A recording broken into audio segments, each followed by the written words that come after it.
It's an opportunity to wrap our arms around them, and as we learn from our Savior himself, to mourn with those that mourn and comfort those who stand in need of comfort. This is one way by which we can help fulfill the Lord's promise found in John 14:27, which says, "Peace I leave with you, my peace I give unto you. Not as the world giveth, give I unto you. Let not your heart be troubled, neither let it be afraid." Of course, we can always turn to a personal prayer and fasting as we exercise faith and hope in our Savior Jesus Christ for the well-being of Sasha, for the well-being of his family, and our own as well. That's why the Lord suffered in Gethsemane. That is why he suffered at Calvary's Hill, so that he can succor us during our personal moments of great suffering. This, however, is also an opportunity to celebrate the blessings and the blessing that it has been to have known Sasha and have him in our lives. I've met very few young men like him. He had an amazing level of maturity and sound understanding of life at such a young age. He continually thought about more than just today and more than just himself. He and I would have some of my favorite discussions about gospel doctrine and about life in general. He and I would have conversations about how we are to apply this doctrine in our lives so that we could receive the blessings that would help sanctify us and prepare us for the life to come.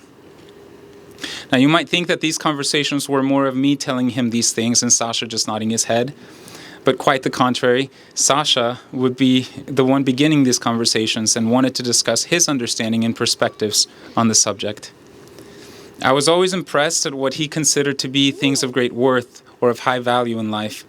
Things such as faith in God, our love and care for those around us, allowing ourselves to be aware and alert of the needs of others, and stepping up to help in any way that we can. His love for spending time in the outdoors, spending time to meditate. He was all about being real and sincere about who we are and denouncing hypocrisy. Doing the right thing because we know it's right and not because we want to maintain an image based on what is expected of us. That is what I remember most about Sasha. He was a powerful young man. There was a great spirit about him that I loved. And he taught me way more, I'm sure, than he learned of me, because he applied what I believe to be true on a regular basis in his life. And now we'd like to invite a few other leaders of Sasha to come and share a few words. We've invited Brother Brian Lanning, and after that, Jason Tarbett, and then Brother Chris Helzer. Well, I'm grateful to be up in front of you today. Does this sound right? Am I close enough? I would rather... Oh. Yeah, get closer. I would rather have been second or third on this.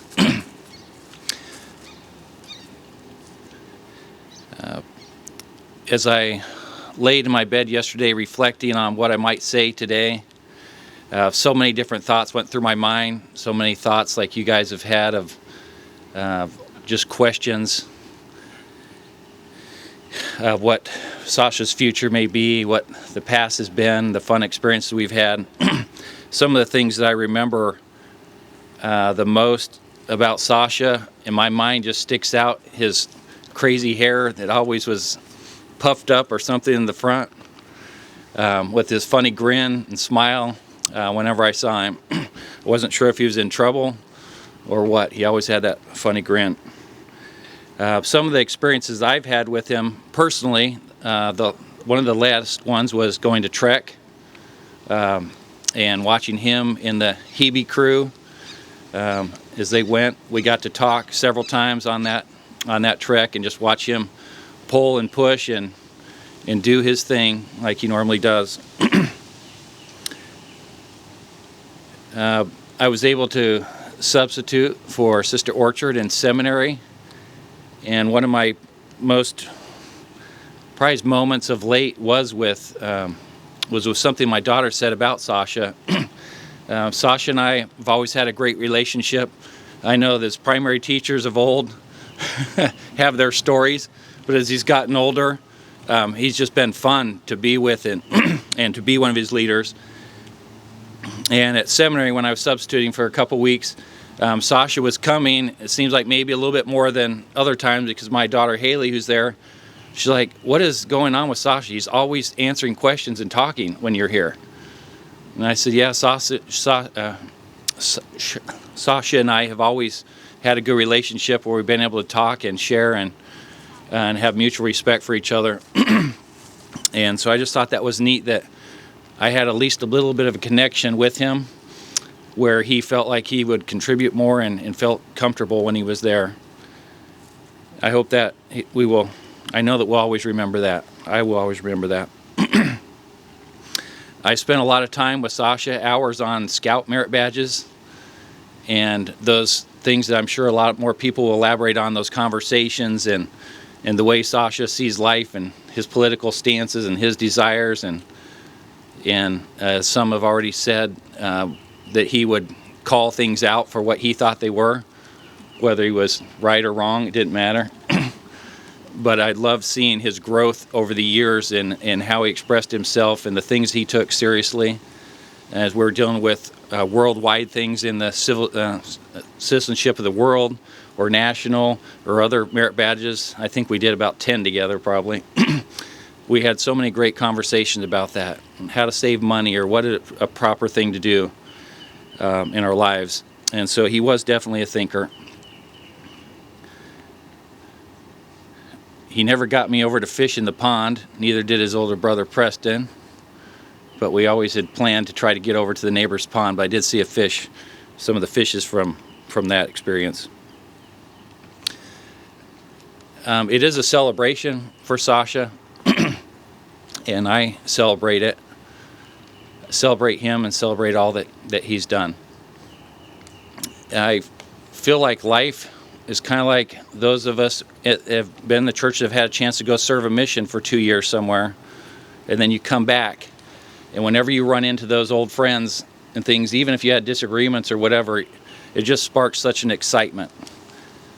And it's so sad when we have to get transferred and move away from those friends that we love and had such a great time with. But every time when I see them after missing them for years and years, whenever I get back together, that smile comes back on your face as soon as you see them. And you reminisce and you talk about the times of old, and it's so exciting. So I look forward to when we get back together again. But I feel like he's transferred and he's on another mission. I feel like Elder Renland talks about sometimes people that suffer silently can be great heroes. And that maybe later on when we see on the other side that what people have to go through sometimes in silence, we will truly celebrate them as having fought fights that no one else knows about. I'm excited for Sasha's future, what he may be doing now to prepare on the other side of the veil. And while I mourn his loss, I know all of us will, I know you in seminary and everywhere else, his absence will be huge and noted. But with time, I think we'll be able to transition to realizing we will be reunited again. And I look forward to that time. I love Sasha and love all the experience I've had with him. And I say this in the name of Jesus Christ, amen.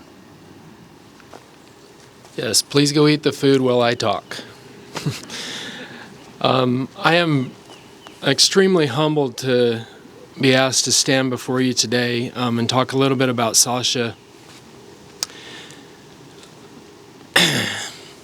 So when my first memories of Sasha were as a little boy who would stand up in sacrament and bear his testimony. For those of you who are, I don't know, can't believe I'm a long timer, but those of you who've been here for a while, you probably remember that. It got to a point where we'd look at each other as in the congregation, just kind of smile, waiting to see what he was going to say this time. He always offered some really great observations and insightful comments to the congregation, but it was always laced with a little bit of humor that made us laugh. And when I watched that, and he, a little kind of rambunctious, I watched him come into my primary class with a little trepidation, but also excitement. At this should be fun, and it was fun. He, again, as has been said, he was always participating in the conversation and offering lots of his thoughts on the way things are. And even if they were sometimes, his comments maybe sometimes just a little bit inappropriate for church. As a youth, he would play sports with us in the youth program, and I remember one time clearly we were playing volleyball, and Sasha would get pretty frustrated when he wasn't a professional right out of the gate. He felt like he should be able to do that stuff as good as anybody, and so he got frustrated with himself when it didn't work out so well. And I remember thinking, I'm gonna offer him a little bit of advice, a little bit of coaching. And he was not having any of it. He turned to me and he says, "You know Will Whittier? He's an awesome volleyball player. And he taught me to play volleyball." And so clearly he didn't need any more coaching. He did go on to just the rest of the time we were playing, he went on to just play his heart out. He was playing for everything he was worth. He was going to show me that he had it down and he didn't need help.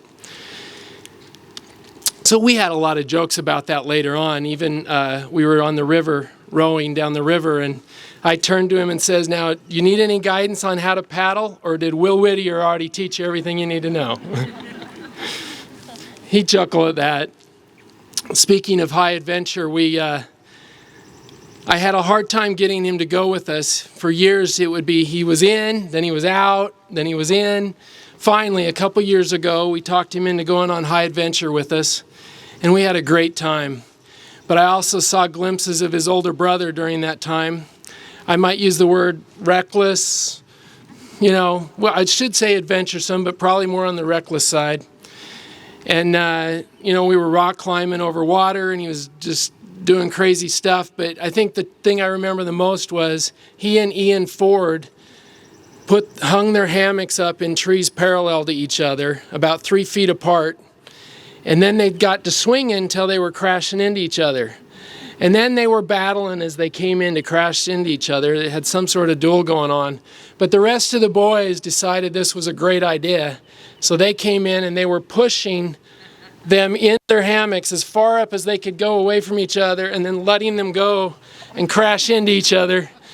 I'm not sure at what point I was supposed to stop that as a leader, but it was just indicative of him living his life and enjoying it. I think one thing I remember a lot about Sasha, and it's been spoken, is his desire to serve others. He was assigned to serve one of the families in our church, and he decided it was time to help them clear up their yard. So he organized the youth to come in and clean up their yard. And in doing so, he asked his dad, Preston, if he could borrow the weed whacker. I'm sure, knowing Preston, he was a little hesitant about that, but he issued some instructions with it that it was not to be touched by anybody else. So as we got there and we were cleaning up the yard, every time a boy would come up and try to touch that weed whacker, Preston was there showing him the hand and saying, "No, you can't touch this. It's only me. I'm the only one that can do this." Well, at one point he set it down and went somewhere, and I saw it there, and there was a patch I needed to go clean up. So I picked it up thinking, as an adult, I was exempt to the rule. As I was weed whacking away, it was getting a little dark. I see him right here on my shoulder, and he was very agitated.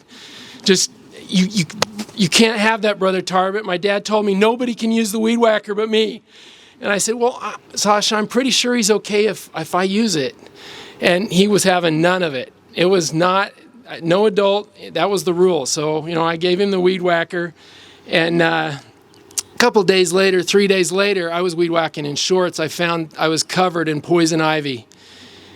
Sasha never let me live that down. He was convinced that was a sign that he was right, I was wrong, and I was not competent to use that weed whacker. As I think about the service that he's rendered and the time that I've been able to spend with him, and it's been spoken already, I've really enjoyed the last few years being able to teach Sunday school with him. And it's been said already, but I really have to convey the depth of thought and his ability to reason through some of the gospel principles. He taught his classmates, and when they asked questions, he taught me.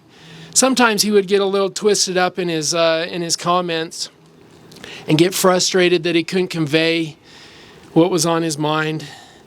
And he would say, "Oh, just forget it. I can't get it out." But the fun part was, after class, he would come up to me and he'd want to continue to convey his message and make sure I understood what it was he wanted to talk about. And we'd sit there and have great conversation for several minutes. And I love that. And wow, I'm really going to miss that. I haven't been able to transition to calling him Alex or Oleksandar. He's still Sasha to me. And Sasha will always be an important part of my life and the life of the youth and his friends and family that he touched. And his loss leaves a big void in our lives. But also he leaves us with great memories of his commitment to serve others, his desire to do good, his energetic and enthusiastic personality and entertaining personality, and all the good times that we had together. And I will always cherish the time that I had to spend with him and all that he taught me for the rest of my life. I say this in the name of Jesus Christ, amen. So, likewise, I was extremely honored and also surprised to be asked to speak here today. I feel like the two people who spoke before me, Brian and Jason, knew Sasha a lot better than I did. Our family only moved here about 4.5 years ago from California, but I met Sasha probably on the third day we moved here and was immediately impressed by him. I can never get this out of my head. The very first time I met Sasha is right after we moved here. There was a court of honor, and we were very involved in scouts. And so I remember taking my son to the first court of honor in this new area and being all excited because where we'd moved from, there was actually hardly any youth. And here I walk in and there's like 20 or 25 young men all at this court of honor. I'm like, this is awesome. And who happens to be, if you're not familiar with the way a court of honor goes, they often will have one of the youth being in charge of doing what Dan is doing right now, being the MC, introducing people, setting the stage, and it's actually one of the requirements. And it just so happens that at that particular time, it was Sasha's turn to do this. And I remember looking at this young man, Sasha, and thinking he was 15 or 16 years old because he spoke with poise, how calm he was. And not even a couple of weeks later, I was actually asked to be one of the youth leaders, having moved in here. And he was one of the boys that was in my youth group. And finding out that he was only 14 years old at the time, I was shocked. And it wasn't necessarily that Sasha was just a pro or experienced. He just had that kind of attitude that he was very self-confident. And I think that what Jason said and Brian said, sometimes his recklessness was because of that, because he was very confident he could do whatever. I remember working with him. So for about 4 years, I was actually his leader. And one of the things that I loved about Sasha is it seems like we were constantly organizing different service projects, whether it was food drives, like Jason mentioned, helping out someone, a single person or a member of the ward who was having difficulty with maybe yard work or something like that. And I always knew that if I could get Sasha on board, which he almost always was if he wasn't busy doing something else, that I would actually get almost every one of these other boys in the group to be able to come as well. He was the catalyst for getting people involved. If I knew I could get Sasha involved, everything else was good. We'd have enough boys to do whatever it is we need to do, whether it was to, raise money to help support the food shelter. He was always one of the first people to volunteer.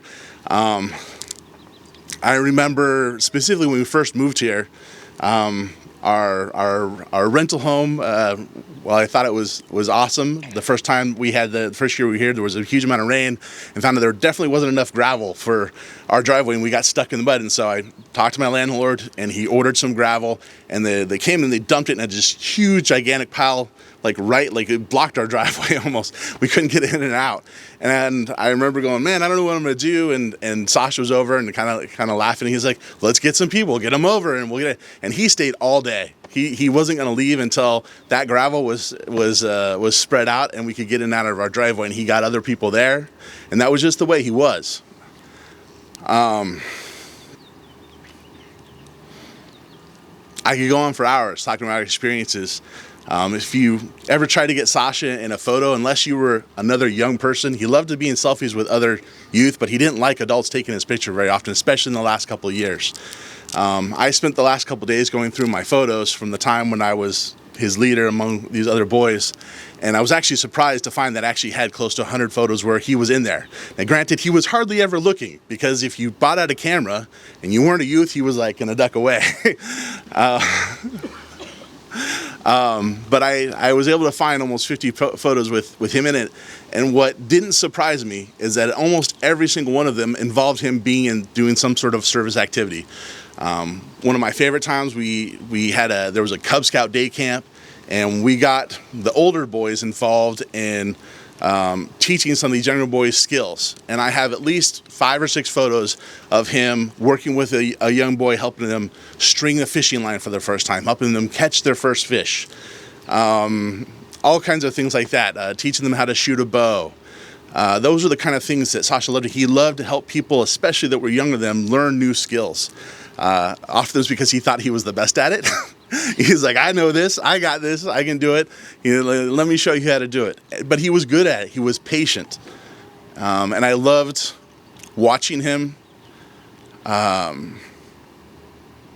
with that amount of compassion and desire to serve.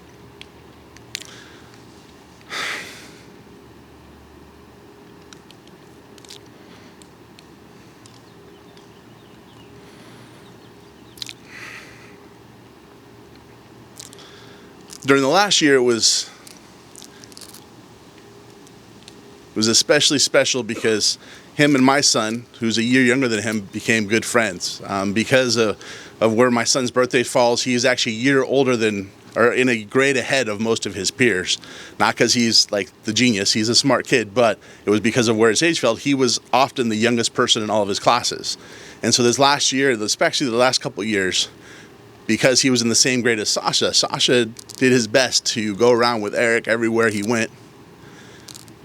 Made sure he felt included, even though he was often the youngest person in his class. And that meant a lot to me. Eric will probably speak a little bit later, because he knew Sasha way better than I did. But especially during the last year, he spent a lot of time at our house. They were both seniors and having a good time, watching movies, playing lots of video games. And I have so many good memories of Sasha, and I'm so grateful for those. He had so many fun things to say, so many funny things, so many ideas he had. I hope you've taken time to look at that table that had been put up there. He loved to talk about all the things he was going to invent someday. He talked to me more than once about, hey, Brother Hells, you got to help me set up a website. He's like, I'm going to create some cool stuff, and eventually, I'm going to set this website, and I'm going to be a millionaire. And some of those designs are over there, and he loved to show those off. He had some great ideas. He was so passionate about the things he loved.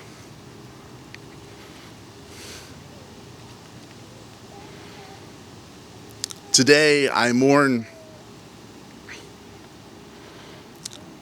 not because I didn't feel like I didn't know him well enough or things of that nature. I could have known him better, but I mourn because he had so much potential. He was such a good young man. Obviously, he was fighting his own battles. He told me more than once that sometimes he definitely felt misunderstood, that he knew people cared about him, but he also knew that he came from a different background and felt sometimes that people didn't understand him. And I think I think that was very hard for him. I am very grateful for my knowledge that he knew who his Savior was. We had many a conversation where we spoke about God, about Jesus Christ. Obviously, being a youth leader, we had many conversations like that. He actually taught many lessons in our church youth group. And I know that he knew who his Savior was. I know that he had a belief in the atonement of Jesus Christ.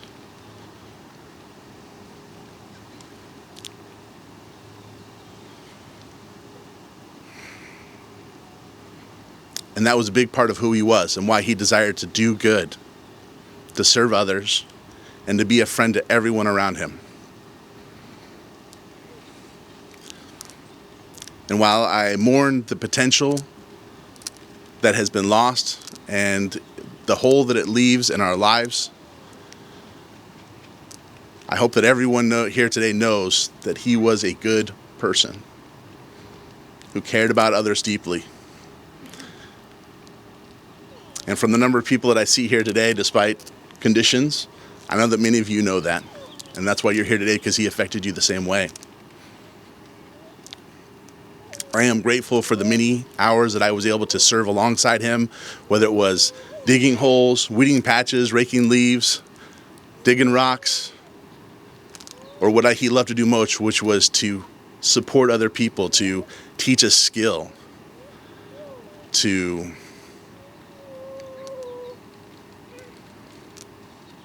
help someone else.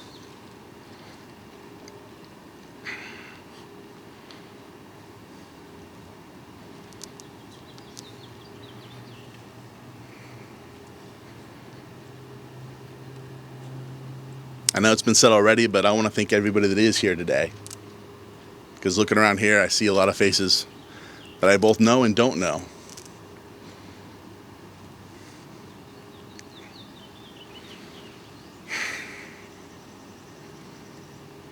And I'm grateful for the opportunity I have to share these expressions,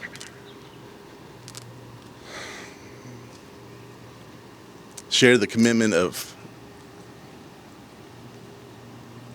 the desire to remember who he was,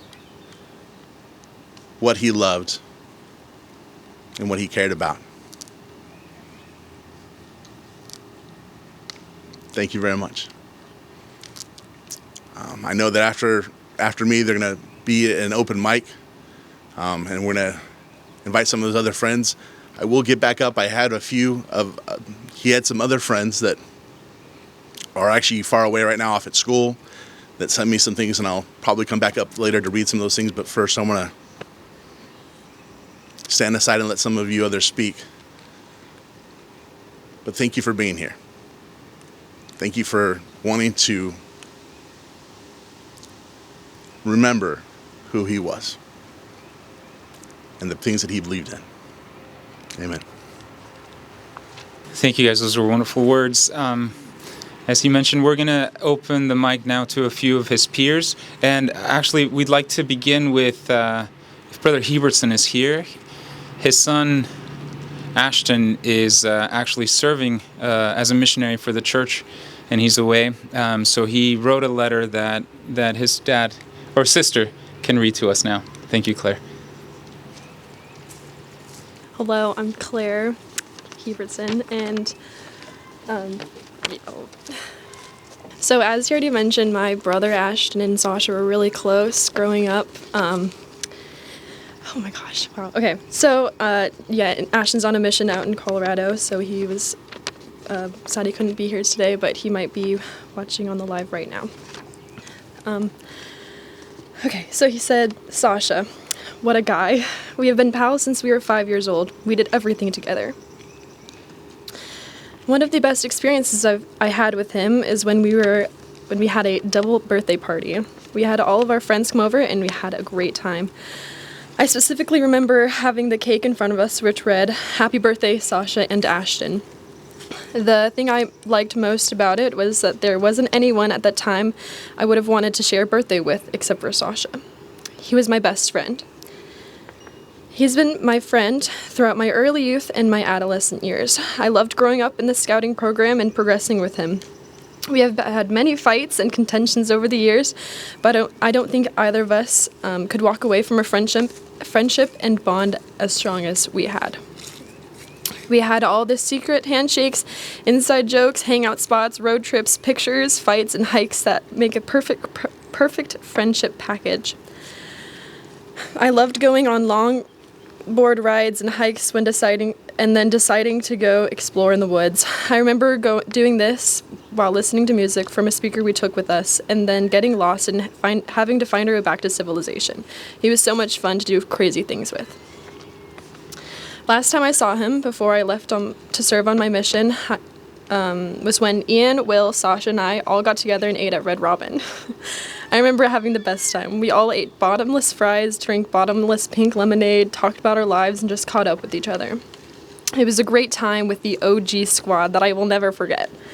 Whether we went swimming, went on campouts, longboarded, or other activities, I would have to say he has to be the longest and best friend I've ever had and will ever have.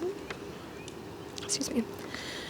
Sasha and I both grew up going to church together. We had great teachers to lead us and be good examples, knowing that Heavenly Father has a plan for all of us. As long as we trust in Him and keep our faith in Him, everything will be okay. It pains me to hear about his passing, but I know he is living with Heavenly Father once again in happiness. I know that our Heavenly Father is happy to see Sasha. Excuse me. And I know Sasha will be happy in the kingdom of God because he lived a good life and applied the gospel in his life so much. Oh, excuse me. I'll miss Sasha, my brother from another mother. God be with you till we meet again, Ashton.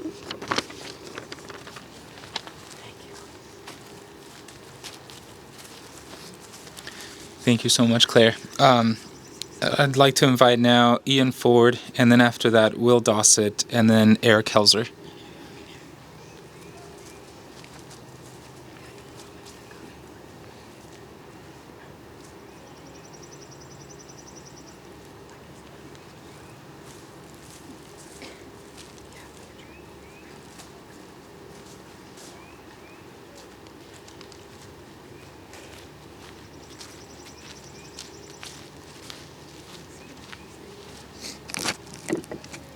Good. A lot of people. Sasha Brenchley was a really good friend. I grew up going to church with him, doing scouts with him, hanging out with him, coming to his house, coming to my house, Ashton's house, hanging out with Will, Eric. He was a good friend. He always managed to make everyone feel included. And like Helzer was saying, he always managed to teach us something new every time we hung out. Whether it been something on his guitar, something we were doing, teach us something new to do outside or how to spend our time better. He was just always quick on his feet and ready to teach and tell everyone else what he had taught himself. He was very self-motivated and self-efficient. He was literally the kind of person you could send in the woods for a week and he'd be perfectly fine on his own and come back. Whereas you send a couple other people, they'd have a pretty tough time.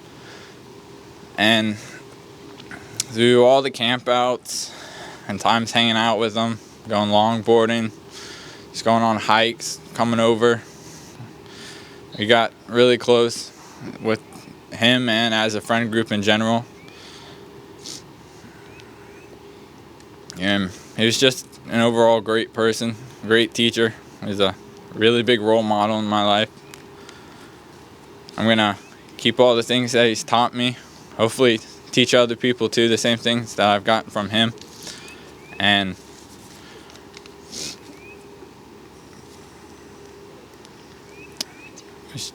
just a good guy overall, and there's nothing that can really be said that any better than like he's just a good person. He's gonna be missed, but I know that he made a lot of good memories with us that I'm not going to ever forget. I'm going to be happy to talk to other people too and tell people all about all the things we got to do. And he's,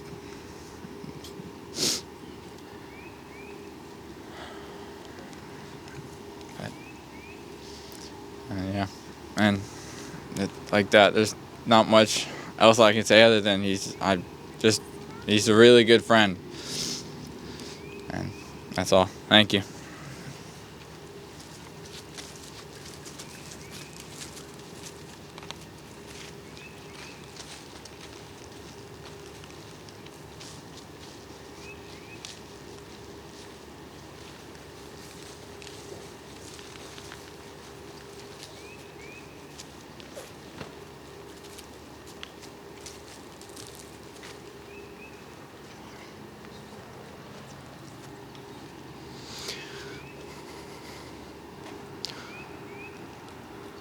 Today is a beautiful sunny day.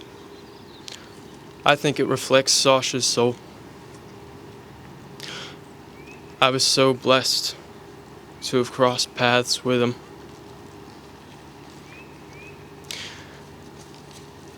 At one point in my life, I was feeling lonely, and one Sunday at Sunday school, Sasha asked me to sit down with him. And we laughed, we had a good time, and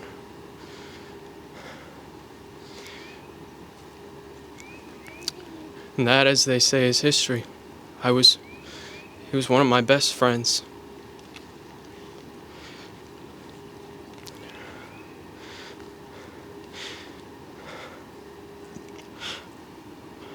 Some of my best memories of him are just the small moments when I'd be having the worst day and I could talk to him, and he always knew how to make everything better. He was always quick with a joke. And he made me better. He changed my life for the better, forever.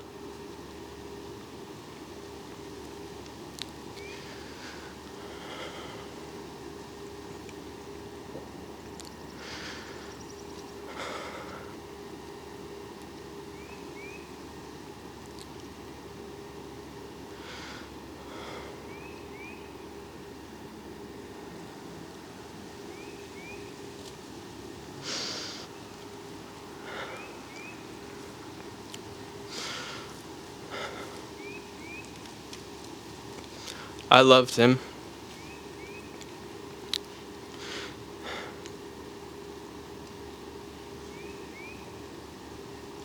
I'm just glad he's in a better place and he's free of pain.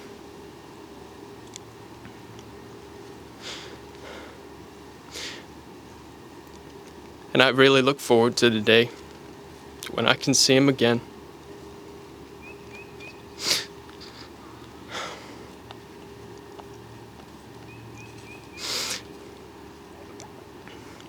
Thank you.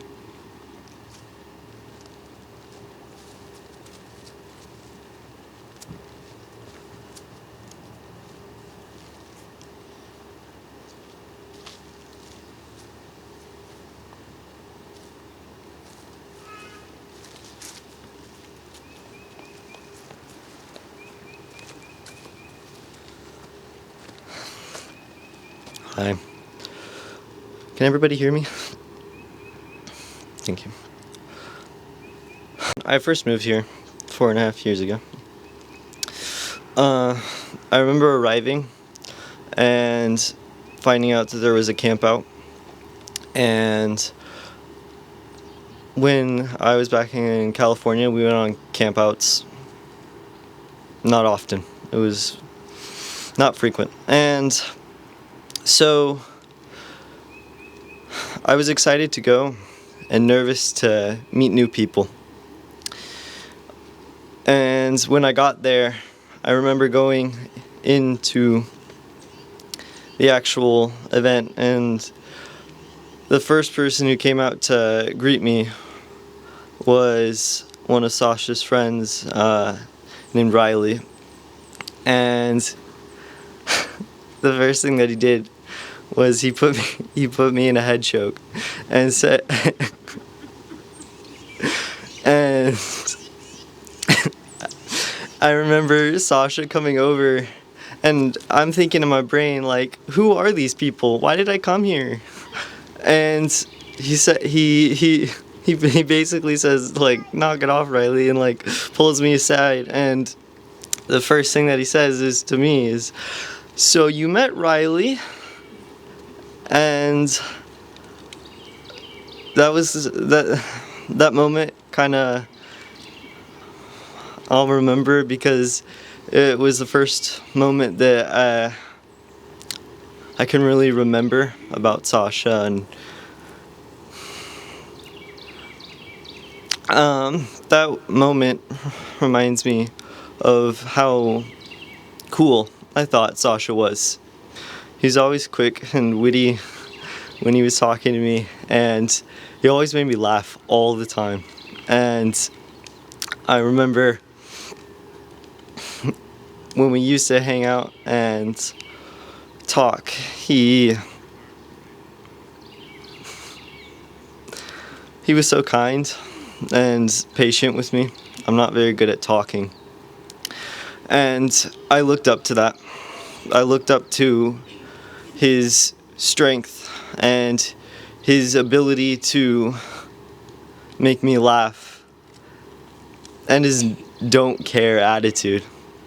I loved that about him. He had an attitude that, even though he was such a caring person, from the way he carried himself, he's on top of the world. And I thought of him as like that. I thought he was on top. He was the man that I wanted to be. And we grew closer over the years. And while this year we grew the closest, I will always remember the memories from the years before that. We at lunch used to hang out in a teacher's classroom. This is in 8th grade, and almost every day we go there and we play computer games, and we just eat our lunch in there, and it was fantastic. I didn't have a lot of friends that I could talk to, and Sasha was always there. 10 years later, and we were, or 10 years, a few years later, and we were doing the same thing at my house. And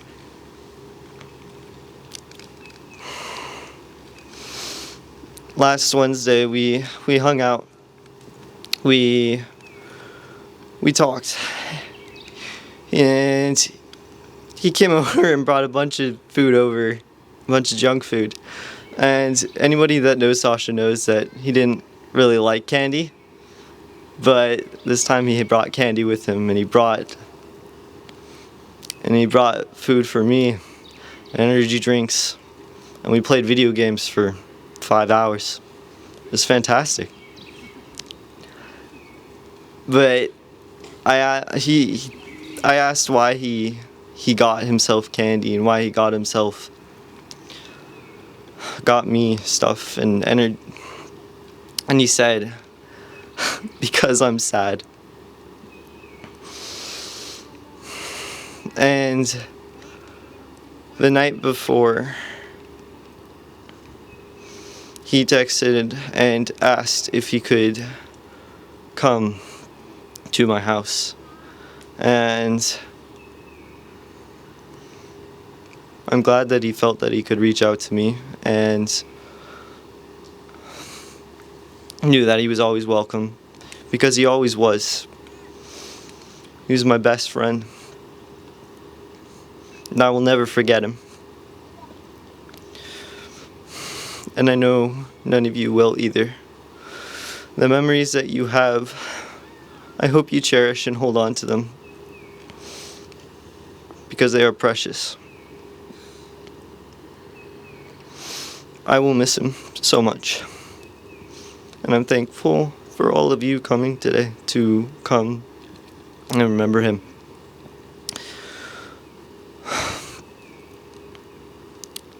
I say these things in the name of Jesus Christ, amen.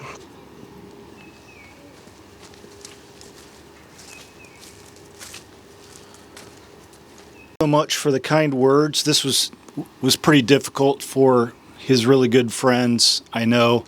I don't know that I could have done that at any of my friends' funerals, but I do appreciate you guys steeling yourselves and doing that.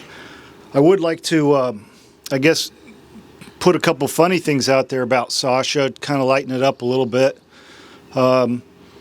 Many of you may not know that Sasha actually got a pink slip on his very first day of kindergarten.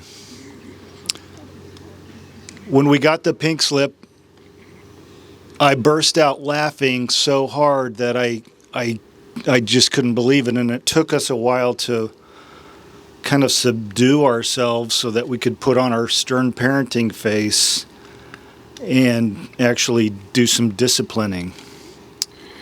The offense was he had taken off all of his clothing on the way to his first day of school while he was riding the bus. Every bit of it. His socks, his shoes, everything. So when asked, why would you do that, Sasha? He said, because the girl next to me, I wanted to show her that I was different than her. I mean, truer words couldn't be spoken by someone that was always right. So it was very difficult to discipline that. Some of you may notice we have a lot of empty or private woods out here. And here on the farm, Sasha and the boys, no stranger to if they had to take a leak, just find a tree or something. And Sasha's second offense a couple weeks later was peeing on the playground. He didn't know why that wasn't acceptable. He's able to do that at home. Why can't he do it at school? So we had a lot of fun times with Sasha, and as you know, and it has been mentioned here today, Sasha always had his own way of doing things. We would send him out to rake, and we would look out the window and he'd be holding the rake in the air like he was talking to aliens or something, and we were just like, who is this kid? Just had he was a lot of entertainment value for the family, to say the least. Many of you know Sasha was adopted. We've always felt a strong bond. My grandparents are Ukrainian, so that's kind of why we wanted to pick the country of Ukraine. I mean, you just never know. We thought maybe we'll find a distant DNA match over there or something from some of our ancestors from Ukraine. While we were there, the first day we met Sasha, he was the most docile creature that you ever met. Quiet. We didn't even think he would speak. We had some concerns that this kid is super shy. He's not talking much at all.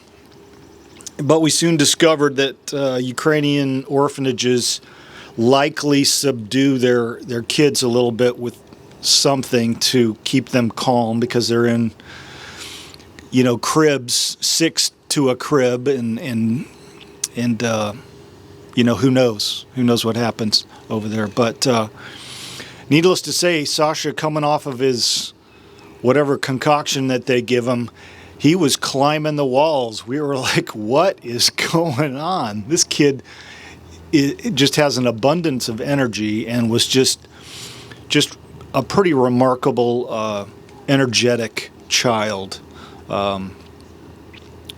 One of his most famous departures after he was giving a primary talk. He was about 5 years old. It was the rehearsal for the next week's what we call primary program. And when he was done with his little part, which I don't remember what his part was, but he said, "That's all, B," and it rhymes with itch. And so obviously all of his classmates and church leaders are looking at him like, oh my goodness, what are they talking like at the Brenchley house if this kid's dropping the mic saying something like that? So Sasha he does have some really good original humor. He's blessed us with a lot of entertainment. Obviously, we're extremely saddened, completely shocked to see such, the term gifted kid with so much potential that would be essentially missing the best years of his life here on earth. I have no doubt that my parents tackled him when he came across the other side, and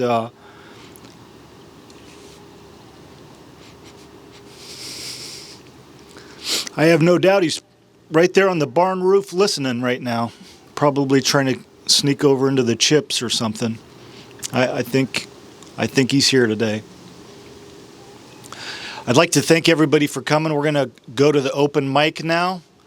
If you want to say a few words, again, there's really no closing time. I've sampled the food. It's amazing. Thank you so much, Josh and your crew from Chick-fil-A. Thank you so much. And Mark's amazing salad. I don't know if you had any of that salad back there, but it's incredibly good. Again, thanks for coming, and I'm going to turn it over to anybody that would like to say anything with Sasha. Thanks.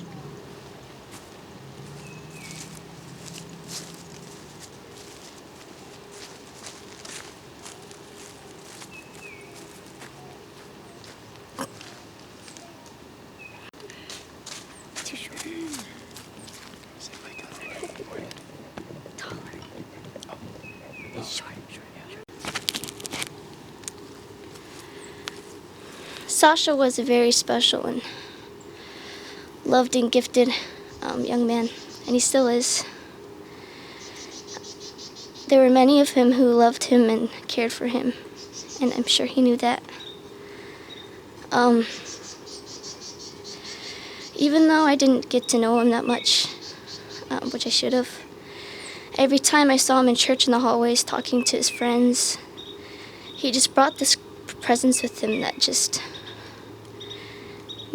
made everything a little bit happier. He sent good vibes. He was very, very steadfast to the gospel and to the church. He was probably one of the best young men we've ever had here. He was very outgoing from what I've seen, and he really cared about his friends and family and other people, and he would just do his best to help and do what he can. Say these things in the name of Jesus Christ, amen.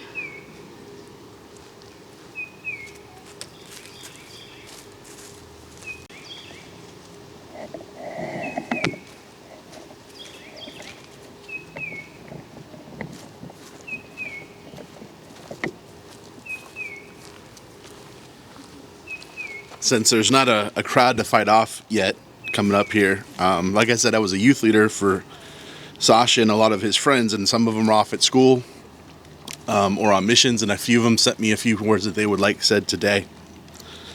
So I'm gonna, give me just a second, I want to Bring that up here.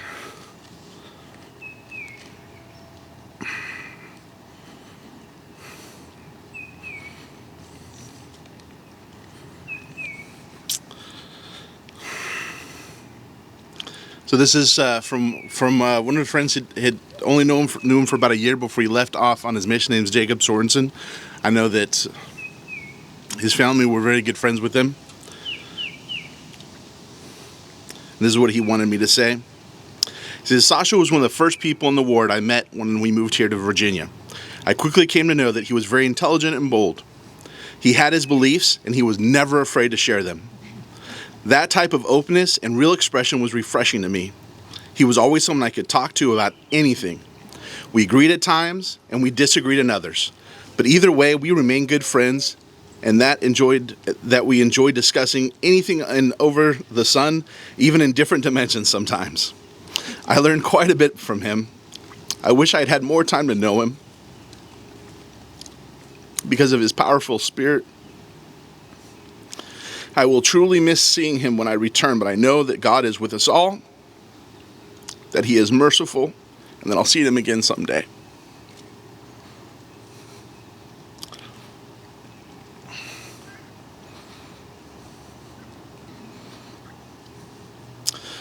This next one's from Tristan Randall. He says, reflecting on the memories that I have of Sasha, there are a lot. They knew each other for quite some time. But I'll share some of the funny ones we had. The way I share these isn't in any particular order from favorite, but it's just how I think of it. The first time Sasha rode in my car, I was listening to a genre of music that he did not like. I couldn't remember what it was, but for the entire day that we hung out, he tried improving my music. And at that time, he wanted to improve me with heavy metal. We were on a camping trip, and him and I decided that we wanted to play kickball with the other campers, and we were on different teams, and I was running home when he threw the ball in front of me towards my foot so that I stepped on it and fell down spectacularly. We were both on the ground dying of laughter. Sasha comes up to me, trying not to laugh, and says, "What happened, bro?" He says, "I tried hitting you in the legs, but this was so much more funny." He says, "That was just the way he was." We both laughed, and I said to him, "Next time, could you please try to hit the ball and hit me instead? I'd rather you do that than throw it so I step on it." Sasha really enjoyed longboarding, and he invited me to hang out with him and ride down the road some distance from his house. And we were on our way back to his house when I ended up eating it in the ditch. I was blowing grass and dirt from my nose, and Sasha asked if I was all right, and I said yeah. He then flows up with, "That doesn't happen to a pro like me." Not 30 seconds after that, just as I got on my board, Sasha ended up wrecking hard in a giant mud hole.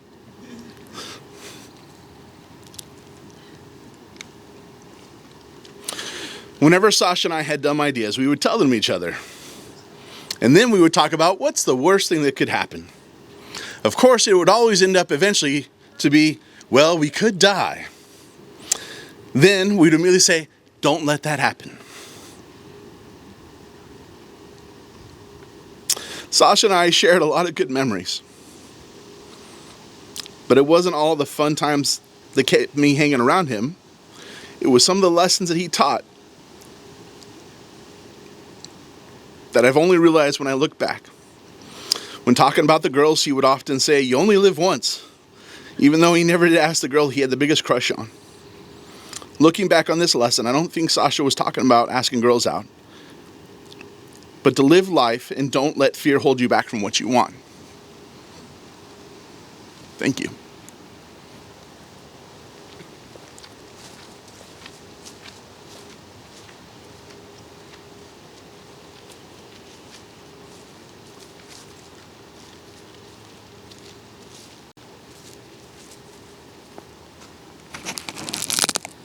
Hi, I'm Joshua Kim. I'm the owner at the Chick-fil-A inside the mall, where Alex has been working for probably about the last 9 months.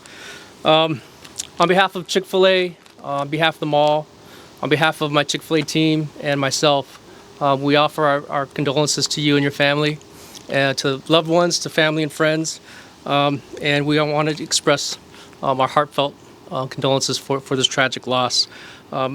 After hearing about Sasha on Monday, I got the phone call from one of my leaders after the family stopped by the Chick-fil-A to let us know what had happened. My reaction was probably pretty similar to many of yours. Shock, disbelief, numbness, and just really a plethora of a bunch of different types of emotions. You know, I just thought, how could it be that Sasha's no longer with us? And as I began contacting each person in my restaurant to let them know personally what had happened, you know, my heart ached more and more after each interaction that I had with my team. And as night fell that night on Monday, you know, I couldn't sleep all night, just thinking about Sasha and the way that he was part of our team and our family at Chick-fil-A. And my heart ached once again, mostly for Sasha's family, for his loved ones, for his friends, and for the team that he inspired us to be. And as I sat there, not being able to sleep, what else do you do but think and meditate? And I wrote this devotion just really for myself, to remind myself of just the emotions that I was feeling during the time. So I just would like to read my devotion to you, and hopefully it will bring some hope perhaps to each one of you. This is what I wrote, and I entitled it, "My Heart Aches." I can't remember a year in my life when my heart has endured such extremes. For those of you who know me, I'm rarely led by the heart or emotions of the will.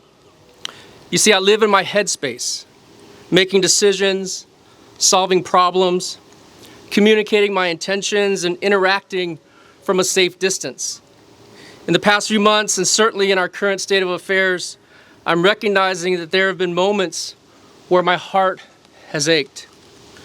My heart aches with the amazement when I look into my wife's eyes and find unconditional love and caring when I don't deserve it. My heart aches with joy when my kids come and sit close to me and I get to experience their presence as I feel like I'm protecting them. My heart aches with childlike surprises as I'm experiencing lifetime events, such as going to the Super Bowl this past January or being able to buy my dream car. My heart aches with pride, leading a team that wins prestigious awards, being in love, leading successfully, and enjoying life makes my heart leap for joy. On the other extreme, my heart aches for close friends who are battling cancer, those who have recently lost a kidney or had a double mastectomy. My heart aches as my dream business I've been building for the past 2.5 years closed its door yesterday. My heart especially aches for my team member, Sasha, who recently ended his life through suicide. The feelings of loss, sadness, and chaos, it makes my heart ache. I've concluded that I have to embrace both extremes of heartache to grasp the meaning behind the timely truth, that there is a time for everything and a season for every activity under heaven. Ecclesiastes 3:1. And if you continue to read the 7 verses, it speaks about living in between the extremes. My heart aches, and as far as I'm concerned, it's probably a good thing. I could easily become proud or conceited or think that I'm great in some way, or I could wallow in self-pity, doubt my influence, and drown myself in sorrow. But I choose to remind myself that when my heart aches, that I am alive, and this place brings me joy or sorrow, is just probably a season of living life between the extremes. I wasn't planning on reading that or that, but that just came from my heart that night as I was thinking about just where we are in our current society and our current difficulties. And, you know, Sasha's death really prompted a lot of heartbreaking thought in my heart and mind. And I just wanted to share it. And I just pray that God will give you the peace and comfort as you journey through this time of grief. And please lean on us at Chick-fil-A. We are at your service for anything that you need. So thank you so much for allowing us to be here with you.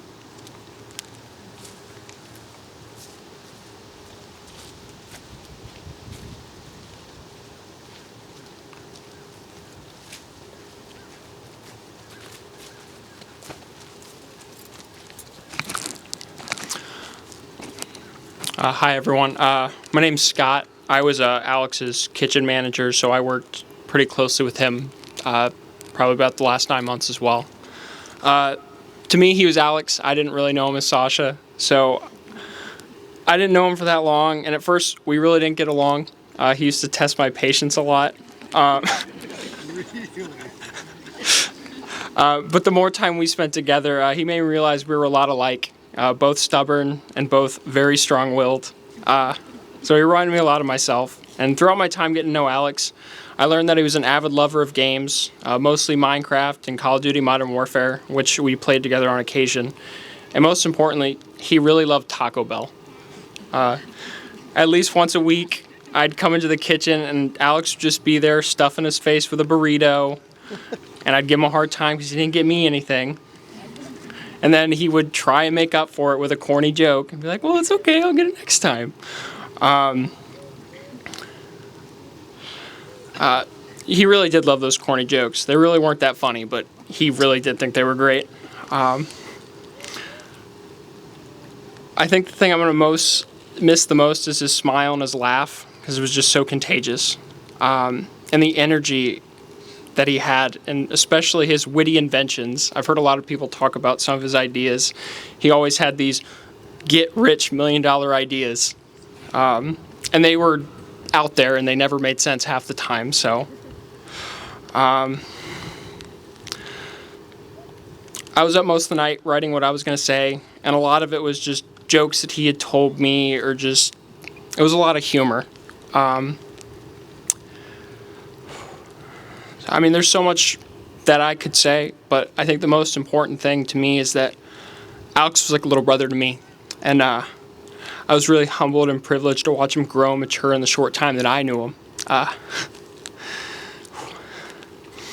He changed my life, even when he was really good at testing my patience. But he may not be physically here anymore, but I know that for me, and hopefully for all of you guys, that even now, he's here right now, and he'd find a way to make us all laugh and probably tell us that the thing would cheer him up the most would be a Taco Bell burrito. So, I have a lot more stories if any of you guys want to hear, but I just want to thank you for allowing us, Alex's Chick-fil-A family, to be here and just celebrate his life with you guys. How y'all doing? I'm Brian. Alex was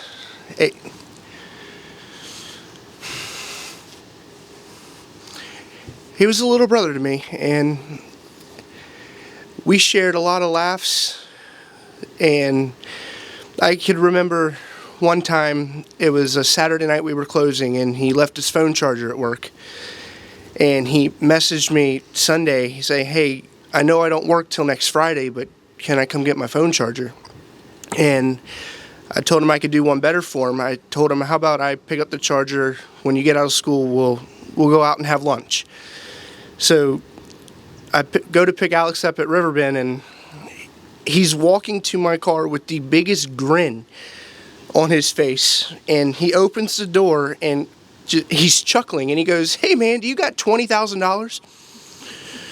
And I was so confused. I said, no. He goes, man, we'd be millionaires if you did.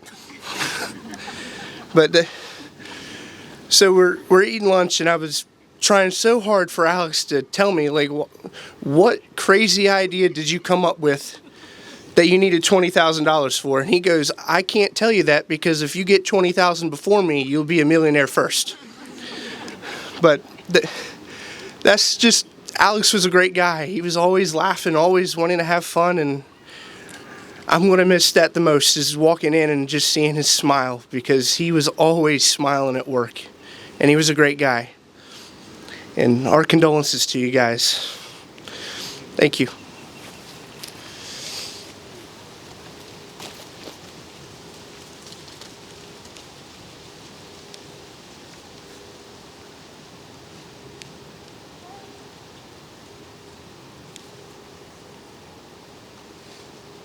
Sasha shared with me before he left. He he told me that he came into. We always used to sit in the library at lunch, and so maybe a week, 2 weeks ago, I don't know. He came in and he's like, "Bruh, so I found this video," and he like showed me this video of this guy controlling a robot hand with his own hand using sensors and all this crazy stuff, and he was like, "Bruh, I could do that." And we were talking about like what we could do with that, and we started talking about like what we could do like in video games, and the idea of taking that and putting it into real life, into like robot battles where we would control the robots and other stuff. And he was like, "Bruh, if we could capitalize on this, we would be so rich." And I was like, "I mean, we could do it." And he's like, "No, it's stupid." And I'm like, "What do you mean? This is genius." And he was like, "No, it's a stupid idea. I came up with this, so it's a stupid idea." And even though I still think that it was a genius idea, I wonder what Sasha's doing now. If he's chasing after big things, like the ideas that he came up with so often. I've lots more stories to share, so if anybody wants to talk to me about them, I'm happy to share.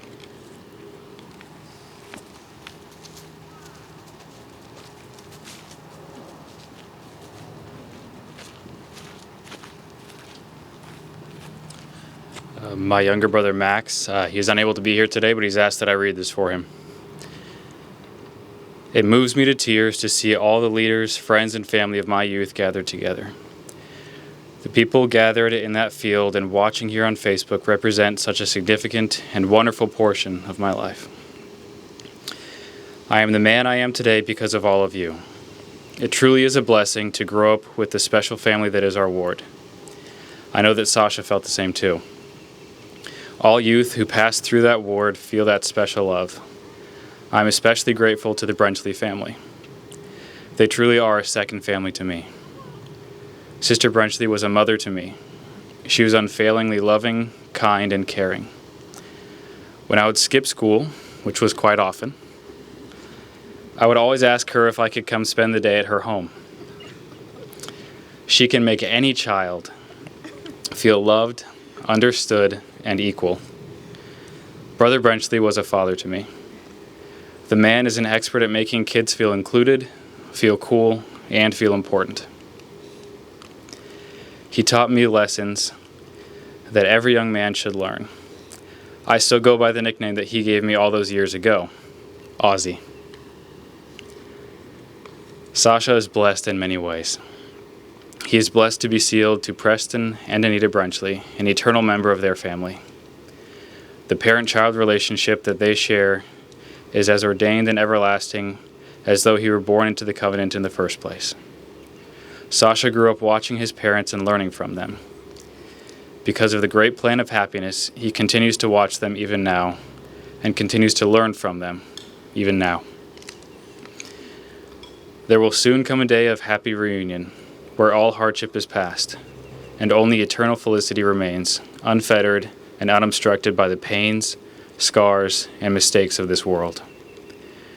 There will be then a joy that far exceeds any sorrows this world has to offer, and there will be eyes only to look forward, thoughts only of all the glory that is to come. There will be no place for the pains of the past. May God bless the Brenchleys and all those who mourn.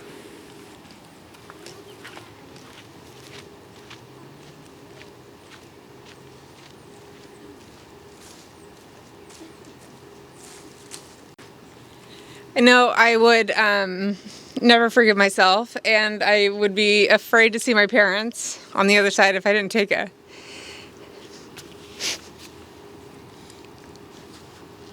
This is really high. A second to share just a couple things that we love about Sasha. The first thing that comes to mind is how absolutely right it was that he was in this family. I'll never forget when Preston and Anita went to Ukraine and the miracles, one after another, when they adopted Olena and Sasha. It was like a fairy tale, which sometimes have some really tough parts, but also some amazing, miraculous things in the middle and dotted all over. It was, the whole family just waited with every day just for an email, just some type of information about how it was going in Ukraine. And I never doubted that those kids were absolutely supposed to be part of our family. And what a huge impact they have made. The second thing that comes to mind about Sasha is just this phrase that has come over to my memory again and again: do small things with great love. And when Sasha was little, we spent Thanksgivings and Easters and any chance Preston and I could get our families together. When I lived on the East Coast, we made it happen. And I just will never forget my daughter Mary's birthday, and Sasha was so excited. I can't remember how old he was. I think he was like 6. And he didn't know what to get, what to have, or what to do. And so he found some pennies and he wrapped them up and taped and had them like little scraps of paper taped to them. And he was so excited to give them to Mary because that was his offering. But it was made amazing because of the love and just the excitement that he had. And that was what I will always remember about Sasha, is the small and simple things that he did with great love. I'm grateful to know that that God has a plan for each of us. And sometimes we may wonder why really hard things happen. And I mean, this is a really historic and epic time in the world right now. But I know that God lives, and I know that he loves each of us. And I know that he's happy when we're happy, and he's sad when we're sad. And that knowledge that we are his has carried me through some really hard times, especially since last Saturday night. And I leave this with you in the name of Jesus Christ. Amen.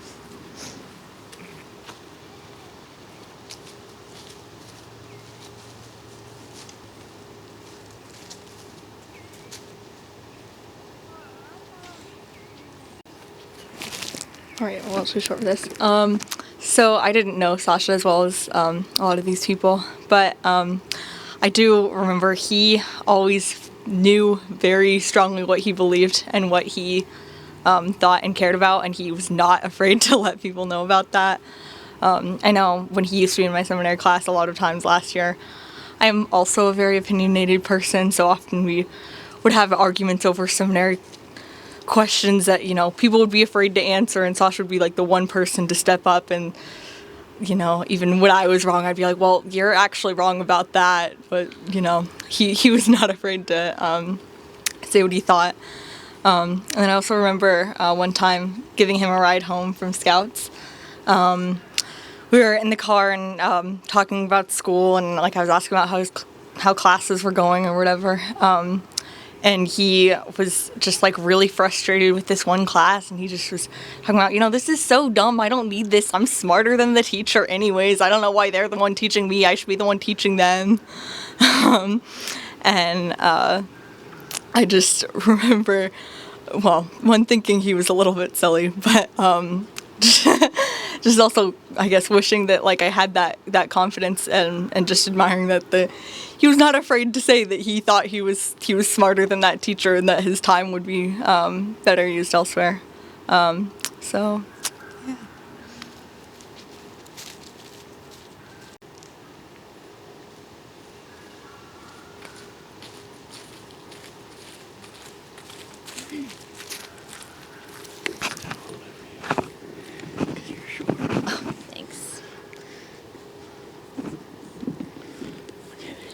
You can stand.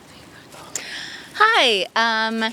I don't know half of you guys here probably. My name's Tatiana. I'm Sasha's oldest sister. And I'm going to try not to cry. I have cried a lot over the last couple days, and I thought I could hold it together, but we'll see what happens. I just wanted to say thank you so much for the love that our whole family has felt over the last couple days. I thought I knew love, and there have been such an outpouring of comments and donations and sacrifices and so much service that our family has seen and has really helped support us get through the hardest time in my life. So I just want to say thank you so much.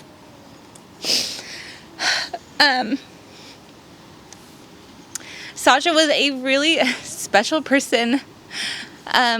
He was probably 12 years younger than me, and sometimes he was kind of a pain, as all younger siblings are, but he had such a sweet spirit, and I have loved hearing all the stories, especially from his friends and coworkers who really got to know him personally in a different way than I have. I've always seen him as my little brother, and I try to help him out and, talk to him about things. And one of my last really good memories of Sasha is when we just ran errands, just Sasha and I, and we didn't really do that very much. I'm super busy with, my little baby, and I'm so much older than him, but it was just so fun driving around and running errands and, getting food together and just spending time together. And I'm so grateful for just those little moments.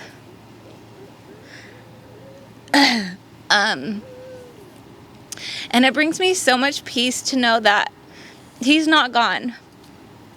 He might be gone from here, and we might not see him for a while, but we are going to see him one day. And I know he's here.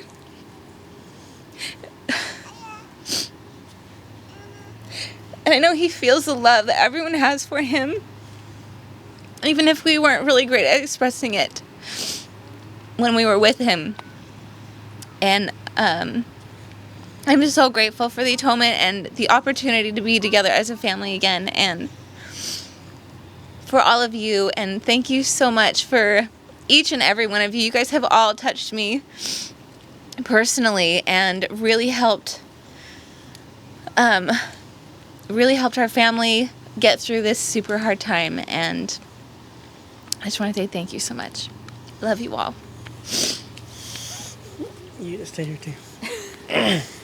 My name is Josh Crandall. I married Tatiana, who's Oleksandar's sister. I've been fortunate to know Sasha for the last almost 7 years now, and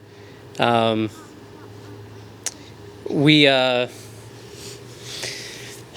shared something in common, I guess. Our family got into there's a book called Please Understand Me too, and it you take a test. It's a personality test, and we all had to just determine who was what and figure out how each other worked and stuff, and it just so happened that I'm split down the middle. I'm half introvert, I'm half extrovert, and I was in a couple categories called crafter and promoter, and we were each taking these tests, and when we learned that Sasha and I were both crafter promoter, everyone was like, "Whoa, this is crazy." And then all of a sudden, if somebody wanted something explained, we'd try to approach each other and say, "Hey, you're a crafter, a promoter. Why would this person do something like this?" And I'd say, well, from my experience, I would relate to it this way. But then there were times where I'm just like, I just don't know. Tatiana had I think kind of a breakthrough a couple years ago in talking with Sasha. She got so frustrated and really wanted to know more, and she really sat down and really talked with Sasha, and found that through very thorough communication they could really understand each other. and that's sometimes what it takes to get to somebody and to really understand them. And so grateful to have known Sasha. I guess I'll admit it here.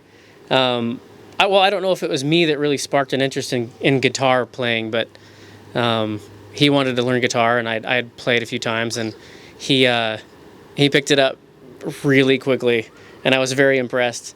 And there was one day where he came over, and I was trying to like whip out my best licks or something on the guitar, and Sasha's like, "Hey, I've been learning this song.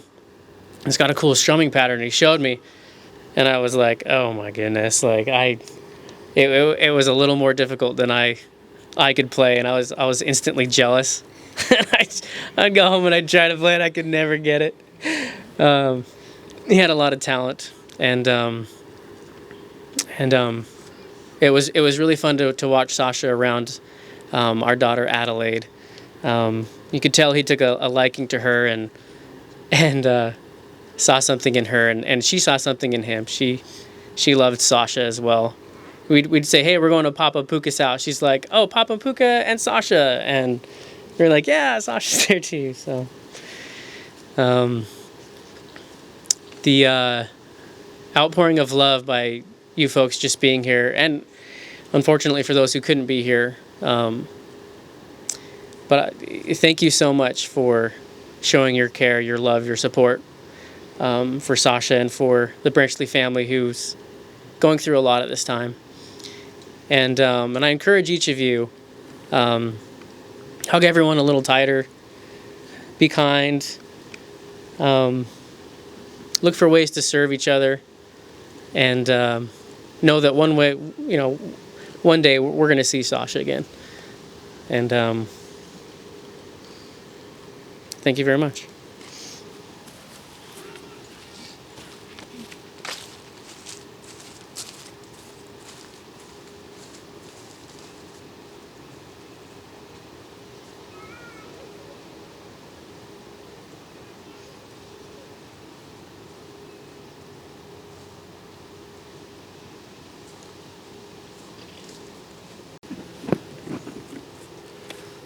What's up? Yeah, I don't really know what I'm going to say up here, but figured I should get up since I had the privilege, I guess, of spending a lot more time with Sasha than a lot of people in my family did, since we were two closest in age and stuff. I guess not closest in age, but I was closest to him in age. He was kind of far behind my sisters, so I kind of got stuck here, getting to be the big brother that got to pick on him and stuff like that. Yeah, Sasha was such a freaking cool dude. I mean, he definitely knew how to get under my skin and stuff, and we'd have some good arguments, and I don't think there's anybody else in my life that I'd go to like share insights on like a psychology article or something like that I was reading, and somehow the conversation ends up in me getting called an idiot for some reason. But I definitely enjoyed it. I definitely enjoyed the intellectual debates that we would have, because even though often it was just like, he just had no problem debating anything, even if it was like me trying to explain something to him that I thought was cool. He would normally take a stance even if he had no idea what we were talking about and just fight me to the death about it, and I would just normally go to bed defeated even though I was the one trying to teach him in the beginning. But he was very persuasive. I'm not going to say wordsmith, but he was quite crafty with his words for sure. I was thinking, since we were out here growing up, it's not very big anymore, but there was a stump over there where a tree had fallen over and it kind of made like a cave. It's since been filled in, but shortly after we moved here, I convinced Sasha that there was an old creepy man named Benjamin Benson that lived in that cave, and it terrified him for years. So that was pretty funny. But yeah, it actually eventually got filled because we have a pretty big underground fort over in the woods that we had dug actually just with like tin oat cans, scooping like the dirt out for a while. and we needed a place to put all the clay because we pulled so much freaking dirt out of the ground. So he normally got stuck kind of carrying buckets of dirt over there and filling the cave in. So, but I mean, it worked out because Benjamin Benson couldn't live there anymore. So, yeah, he was a bro, and as bro relationships go, there's ups and downs and stuff like that. But we were normally pretty tight and normally on the same page and kind of had the same disdain for humanity and whatnot. I was just thinking back there, if he was here and this was someone else's funeral, we'd be in the back being like, this is so freaking dumb. Look at these losers crying and stuff, doing their weird social norms. So, but yeah, he's a good sport and definitely always made stuff entertaining. I was lucky to come back to Virginia pretty recently, and we got to play a lot of video games and stuff. That was kind of like our bonding thing, since we didn't have a whole lot of, I guess, interests outside of, gaming. Me being like more into like sports and outdoors, and him into, more like inventing stuff, kind of a thing. But I'll definitely always remember the trash talk. He was so good at trash talking, and not very many people can get under my skin when I'm playing video games, but he definitely could, because he was able to trash talk even when he was losing in a way that would still affect my play. It was amazing. Like, we'd be playing and he'd be getting just trashed, and then like someone would have a good play on me, and I remember he'd just turn and look at me and be like, "Ooh, feels bad, Preston, feels bad." It was kind of frustrating, but also pretty funny. But yeah, he's a cool dude. Definitely miss him. Yeah,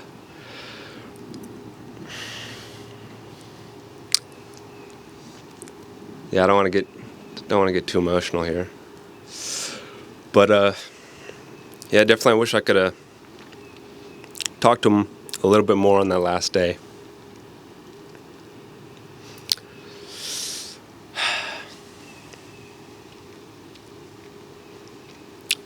But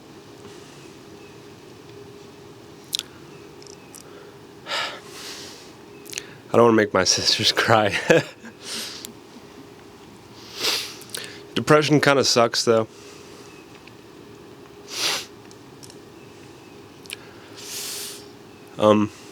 It was something that we talked about quite a bit, but obviously never really came up with any solutions. That's just kind of what depressed people do, is talk about how much life sucks and then just kind of go to bed knowing that at least somebody else knows that life is completely terrible. So, but I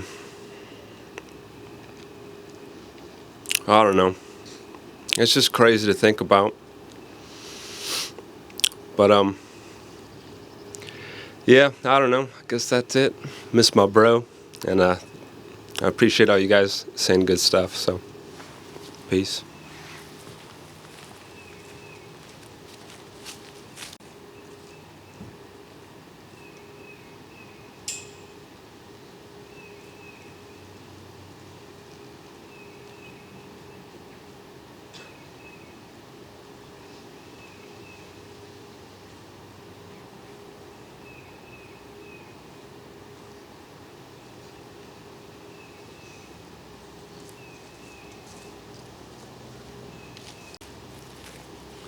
This is just a logistics announcement. There's a lot of red faces going on over here. If you guys want to pick up and come over this side and face this way, feel free.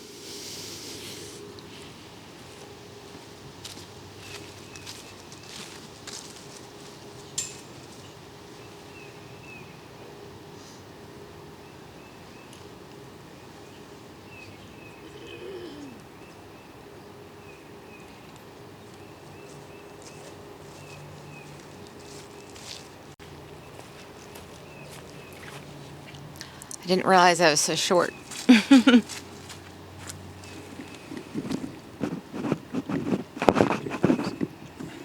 Thank you. I felt taller. I want to thank you all for coming today. and just the outpouring of love that we've felt from everyone. It's been a really difficult time, as you all know.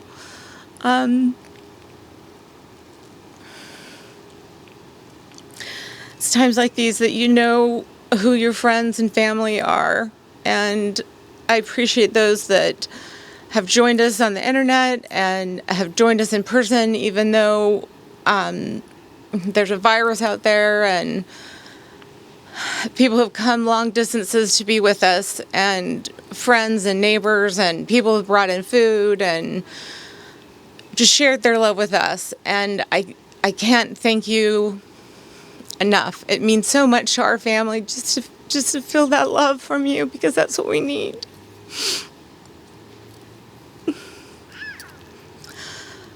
Sasha was I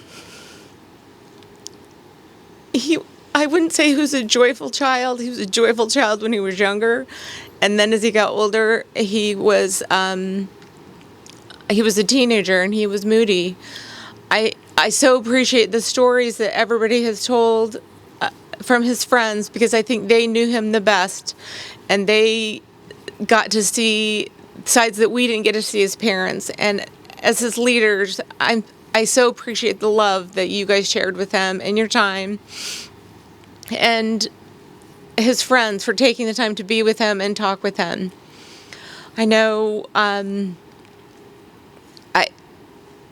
it's just such a shock, I guess.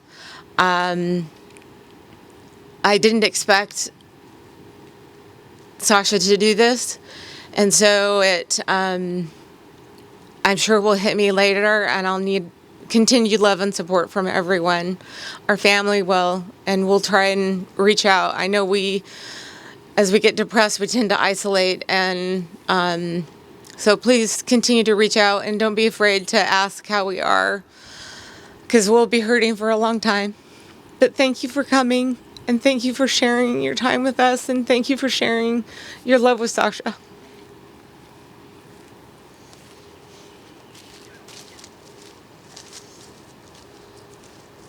About 4.5 years ago, first we lived in a rental house, and then about a year after we moved here, we bought a house in the same neighborhood, because we loved living here so much and loved the people around here like us, like the Brenchleys, that were close by, and our kids had made good friends with them.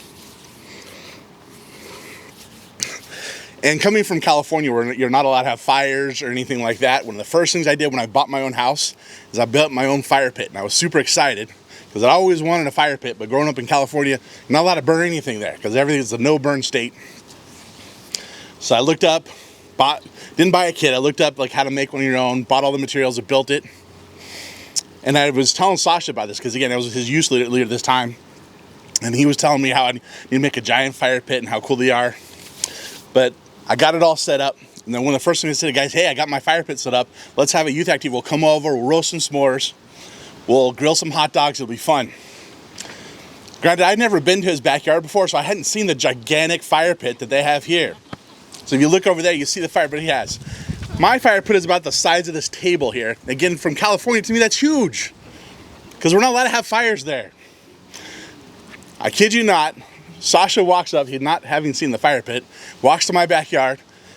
He's like, where's the fire pit? He's like, you can't even roast a person in that. I was like, what are you What's going through your mind that the first thing you think of when you say a fire pit and you say you can't even roast a person in that? What are you doing in your own fire pit? But that's the way Sasha was. He just said some things and didn't always think about them. But it was great. And I would never give him crap about that because he was, like I said, he was the kind of person I relied on. Whenever we had a service activity, he was my go-to guy. If I got him involved, I got everybody else involved. And if I knew that if he showed up at an activity, whatever it was, whether we were going to play sports, we were going to roast marshmallows, whether we were going to, help someone out, if I got him involved, I'd get most of the group involved because he was that kind of person. People liked to be around him. And a lot of the times because he would say stuff like that.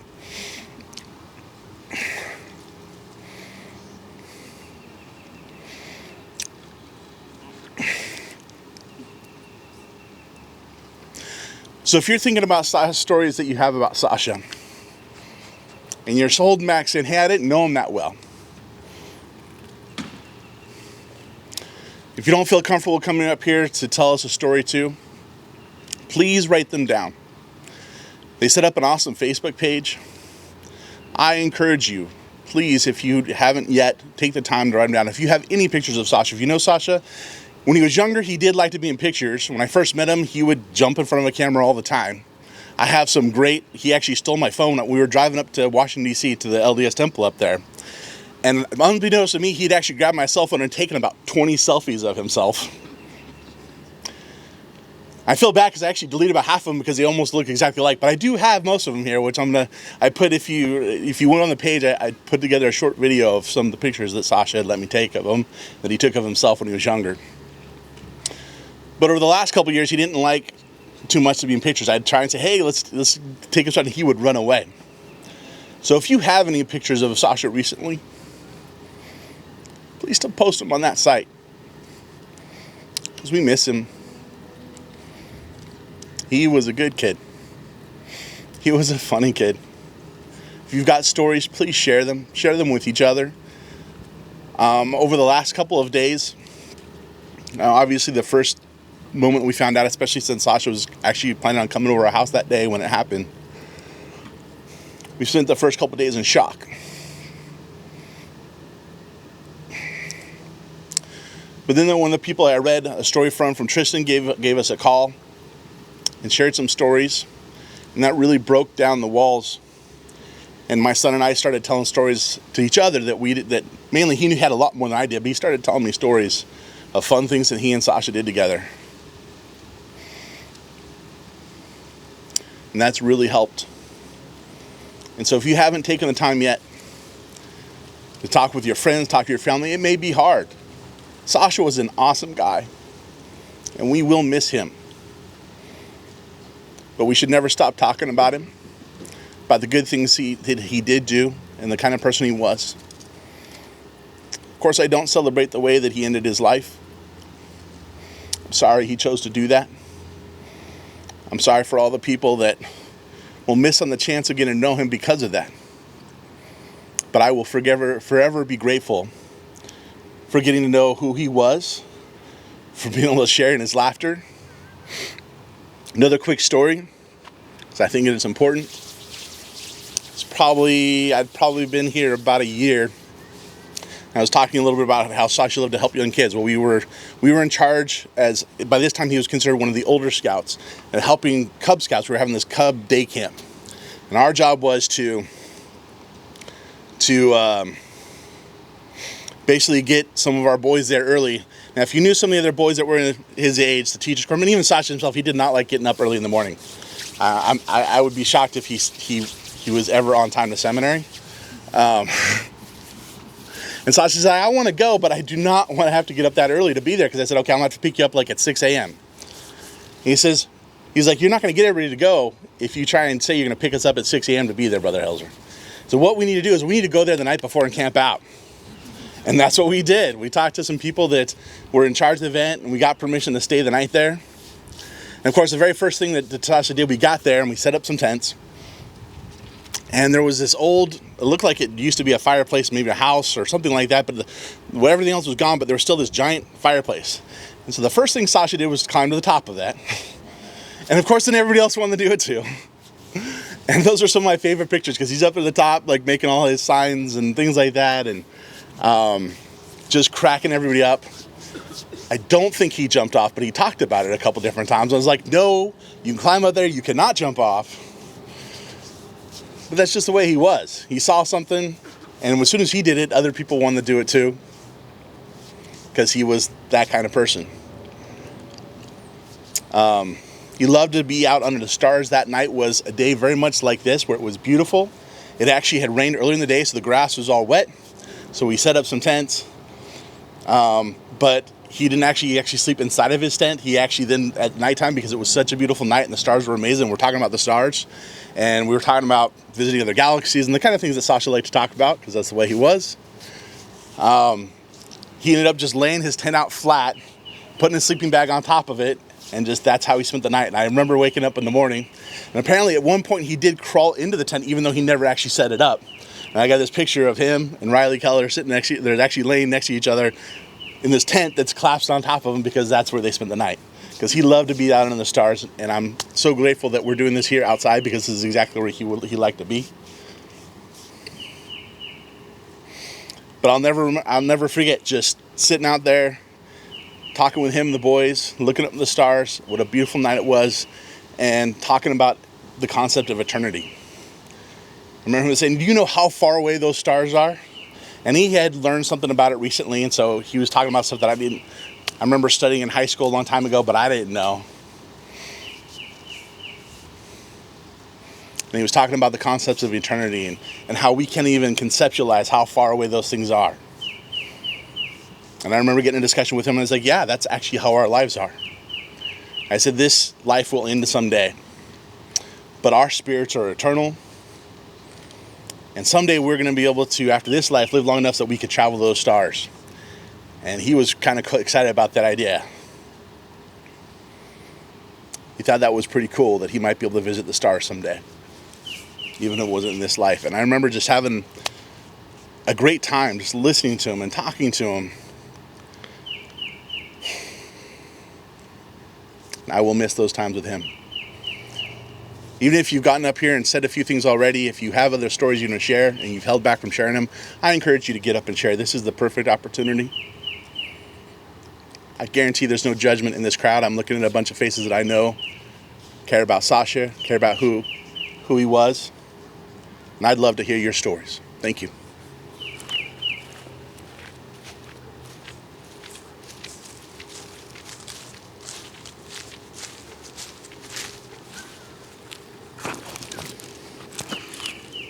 All right, so we are going to have a prayer by Uncle Owen Rogers. And then after that, yes, you're welcome to stay. You're welcome to continue to post on Facebook or pick up cards. And if you want to stay even longer, later in the evening, they will build a campfire and roast marshmallows and hot dogs and things like that. But for now, if we could have Brother Rogers come on up for prayer. Thank you.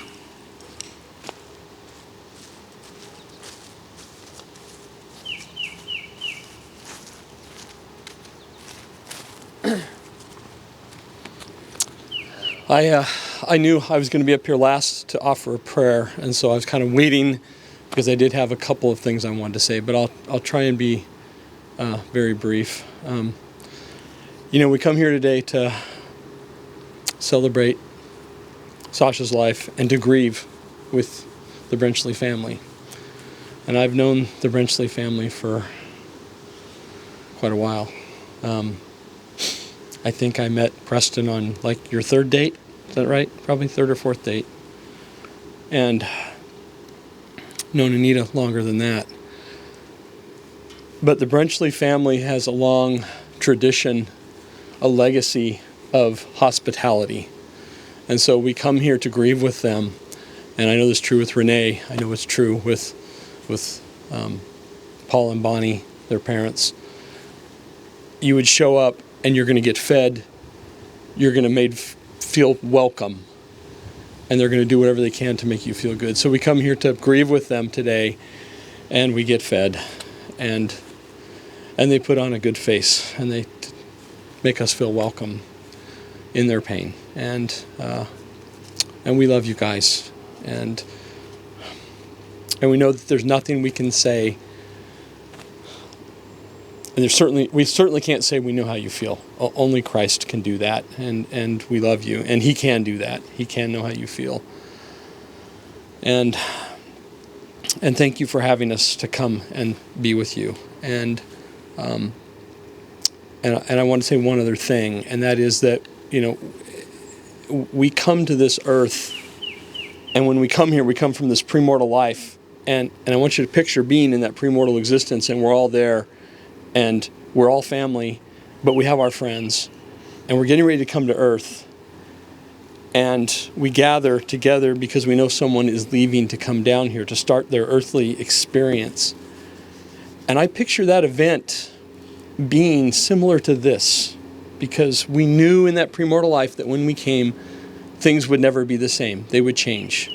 Our relationships would change. Our knowledge would change. And I'm sure that there was tearful separations in that premortal existence as we left to come here. But when we come here as a baby, everybody's excited. You're excited to see the baby. You know, it's a celebration of, oh, look, the baby's here. This is such a great thing. We're so happy. Now we roll forward, and here we are saying goodbye in this mortal existence to Sasha. But on the other side, where Sasha went, there are those there who are celebrating his arrival in a big way. And you picture that. You see those who love him. Many of them we may not even know. You know, people who maybe didn't have the same time frame to be here as him, who knew him in the premortal life, but are there now. And they're saying, come, Sasha's coming, let's go greet him. Try to picture that event. Try to picture it in your mind, because I'm sure it's big, and I'm sure it's wonderful. And so I'm so grateful for our Savior, for his atonement, for the opportunity it gives us to move forward, and for the long-reaching arm of the atonement and how it makes up for everything, and all of our losses will be made whole in the end. And I just want to say that I know that that's the case. And now I'd like to offer a prayer. Did you want to come up? Come on up. If there's anybody else that wants to slide in here before I offer the prayer, please do.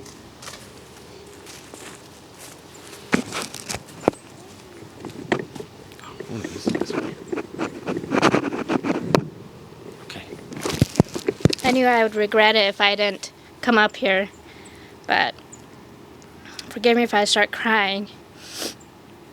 I remember when Sasha and I got adopted, and I remember his first steps that he took with Mom and Dad, and then he fell straight on his face. I remember our first baths that we had. I was terrified. My mom was trying to hold me down. Sasha was over there quiet. We thought something was wrong with him. I remember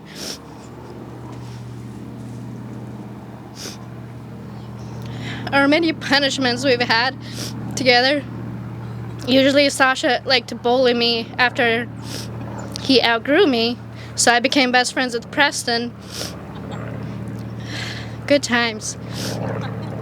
I remember one of our punishments was to sit in the hallway and face each other, or face a corner, and we never liked looking at each other. I remember picking up sticks every Saturday with him. We would both have competitions on how many sticks we could pick up, or how many wagons we would brag to Mom and Dad how many wagons we did. I'm very grateful that when my husband and I got sealed in 2016, no, that's when we got married, 2017 or 18, I'm grateful that we both could be sealed to him and the whole family. And I can't wait to see him one day. I'm sure he's in a better place. Thanks.